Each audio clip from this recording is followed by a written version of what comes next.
ప్రేమ అనేది లోకంలోకెల్లా పవిత్రమైన బంధం. కానీ నిజం చెప్పాలంటే అది బంధాలన్నిటి నుండి ముక్తి కూడా, స్వతంత్రం కూడా.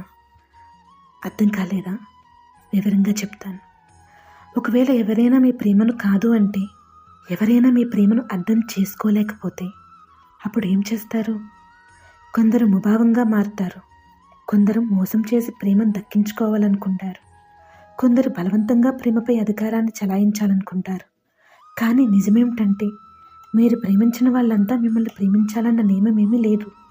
ఎందుకంటే ప్రేమ అనేది ఒక వస్తువు కాదు, అది రాజ్యమో లేక ధనమో కాదు బలవంతంగా మీ సొంతం చేసుకోవడానికి. ప్రేమ అంటే ఒక శక్తి, మీకోసం ఏ బంధాలనైనా తెంచుకోగలదు, కానీ స్వయంగా ఏ బంధంలోనూ చిక్కుకోలేదు. కాబట్టి ఎవరినైతే మీరు ప్రేమిస్తారో వారిని స్వేచ్ఛగా వదిలేయండి. ఎందుకంటే స్వేచ్ఛ అనే భావం జీవులకి అన్నిటికంటే విలువైంది. మీ ప్రేమ స్వచ్ఛమైనదైతే అది తప్పకుండా గెలిచి తీరుతుంది. అంతవరకు నిస్వార్థ భావంతో ప్రేమించండి. స్వార్థం తొలగిపోయిందంటే అప్పుడు ప్రేమ మీ సొంతం అవుతుంది. ఇలాంటి విషయాల్ని మరెన్నో తెలుసుకోవడానికి ఇప్పుడే సబ్స్క్రైబ్ చేయండి మా యూట్యూబ్ ఛానల్ని. మళ్ళీ కలుద్దాం. అంతవరకు సెలవు. ధన్యవాదాలు. జై హింద్.